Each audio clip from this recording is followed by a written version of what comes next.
Hello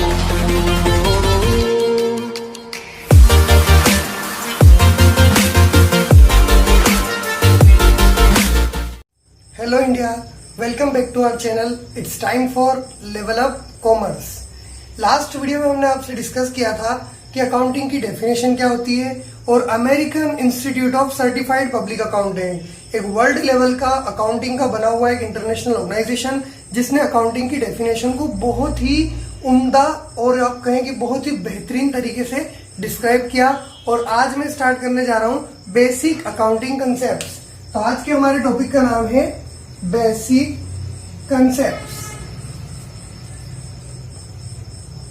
तो students, ये जो टॉपिक है ये आपकी थ्योरी को और आपके न्यूमेरिकल्स को डायरेक्ट रिलेट करेगा। अगर आपके बेसिक कंसेप्ट्स क्लियर होते हैं तो you can do something more interesting in your numericals. अगर आपके यहाँ पर बेसिक कंसेप्ट्स में अक्सर ही देखने को मिला है while I was doing teaching since my career, तो मैंने देखा कि जिन बच्चों के बेसिक कंसेप्ट क्लियर नहीं होते हैं या उनको जो टर्मिनोलॉजी के मीनिंग क्लियर नहीं होते हैं, उनको आगे पढ़ने में और चीजों को समझने में काफी दिक्कतों का सामना करना पड़ता है। तो इसी चीज को अवॉइड करते हुए हम सबसे पहले स्टार्ट करेंगे हमारे बेसिक कंसेप्ट। तो मैं पहला कंसेप्ट आपके साथ यहाँ डिस्कस करने जा रहा हूँ जिसका नाम है बिजनेस ट्रांजेक्शन। तो पहला कंसेप्ट आप यहाँ देखेंगे बिजनेस ट्रांजेक्शन। तो स्टूडेंट्स यहाँ देखिए बिजनेस ट्रांजैक्शंस किसे कहेंगे आप। तो देखिए वैसे तो बिजनेस में न्यूमेरिकल से रिलेटेड अगर मैं बात करूं तो जो मनी या मनी से रिलेटेड जो एक्टिविटीज होंगी उन्हें हम कहेंगे बिजनेस ट्रांजैक्शन। लेकिन स्टूडेंट ट्रांजैक्शन तो और भी कई सारी हो सकती है। तो आप जिसमें मनी इन्वॉल्व नहीं होगी उसे इवेंट का नाम देंगे which will be the second topic of hours. तो हमारा पहला टॉपिक है बिजनेस ट्रांजैक्शन। अक्सर बच्चे क्वेश्चन पूछते हैं कि सर बिजनेस ट्रांजैक्शंस तो नॉन फाइनेंशियल भी हो सकती है। तो हाँ, कई बार हमें एग्री भी करना पड़ता है क्योंकि अकाउंटिंग के कंसेप्ट जो है वो आपस में कई बार कॉन्ट्राडिक्ट कर जाते हैं। तो बच्चे बोलते हैं सर जो बिजनेस ट्रांजैक्शन है अगर ये नॉन फाइनेंशियल है तो फिर क्या हम इसे बुक्स में रिकॉर्ड करेंगे या नहीं करेंगे। अक्सर जब भी टॉपिक स्टार्ट किया जाता है तो ये क्वेश्चन कॉमनली पूछा जाता है, तो मेरा आंसर होगा नो, क्योंकि हम केवल मनी या मनी से रिलेटेड या all those things which can be converted into money should be recorded in the books of accounts. तो अब ये सवाल उठता है कि बिजनेस ट्रांजैक्शन क्या है। तो इधर समझिएगा आप, बिजनेस ट्रांजैक्शन का मतलब होता है effect on asset and liability. तो बिजनेस ट्रांजैक्शन वो होती है जो इफेक्ट डालती है, देखिए कहां पर, जो इफेक्ट करती है आपकी या तो असेट्स को या लायबिलिटी को। अब बच्चे पूछते हैं सर असेट और लायबिलिटी को अफेक्ट करने वाली सारी चीजें ट्रांजैक्शन कहलाती है? तो नहीं, कई बार आपकी फाइनेंशियल पोजीशन को भी अफेक्ट कर जाती है।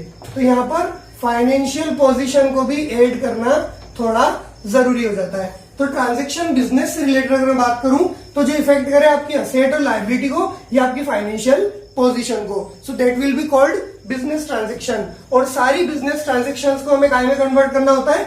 जर्नल में। तो यहाँ देखिए आप, एक नया वर्ड आ रहा है आज, जर्नल एंट्रीज। ये उस ट्रांजैक्शन को रिकॉर्ड करने के मेथड को मैं बोलता हूं जर्नल एंट्रीज। तो अभी आप बहुत जल्दी इन सारी चीजों से फेमिलियर हो जाएंगे। Right now this things are very strange for you because you are newcomer और आप फ्रेशर है, इसलिए अभी आपको समझ में नहीं आएगा।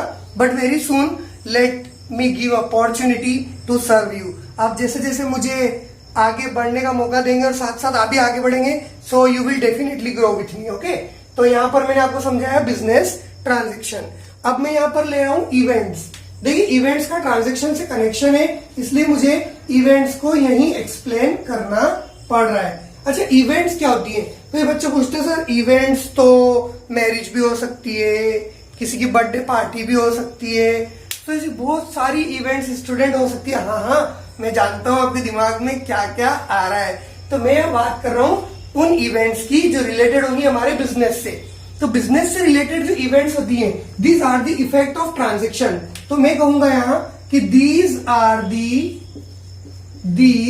दी इफेक्ट ऑफ ट्रांजैक्शन। तो यहां देखिए आप, ये ट्रांजैक्शन का ही क्या है? इफेक्ट है। अब यहां एक और कंफ्यूजन खड़ा हो जाता है, बच्चों बोलते हैं सर अगर ये ट्रांजैक्शन का इफेक्ट है तो फिर आप इसे इवेंट क्यों बोल रहे हो?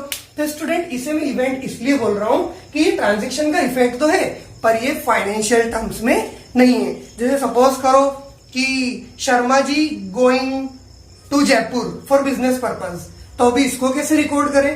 अब शर्मा जी जयपुर गए थे बिजनेस पर्पस के लिए। हाँ, आई एग्री कि वहां कुछ एक्सपेंडिचर हुए होंगे, उनके होटल का खर्चा और वो जो कुछ भी उन्होंने अपना पर्सनल एक्सपेंडिचर किया है तो वो एक अलग मैटर हो जाता है। लेकिन उनका जयपुर जाना क्या कहलाएगी? इवेंट। हाँ, आपने कहा कि सर ये ट्रांजेक्शन का इफेक्ट कैसे होता है, तो मैं बताता हूँ। ट्रांजेक्शन का इफेक्ट है कि वो जयपुर गए थे बिजनेस पर्पस से, तो आपका जो ट्रैवलिंग एक्सपेंडिचर था उसी से इवेंट बनकर आई है कि वो जयपुर पहुंचे। क्योंकि अगर ट्रैवलिंग एक्सपेंडिचर होता ही नहीं तो शर्मा जी जयपुर जाते ही नहीं। तो मैंने आपको बताया यहाँ बिजनेस ट्रांजेक्शन और उसका डायरेक्टली जो मैंने रिलेट किया है वो इवेंट से किया है। अभी यहाँ ये समझना जरूरी है कि ट्रांजेक्शन रिकॉर्ड होती है या इवेंट्स।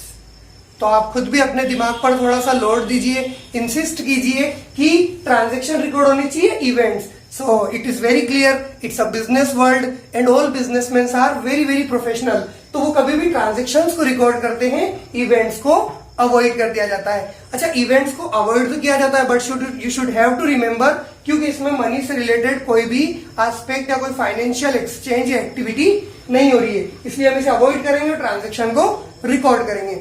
अभी के लिए इतना ही, फिर जैसे जैसे चीजें डीपली जाती जाएंगी आई विल डिस्कस यू।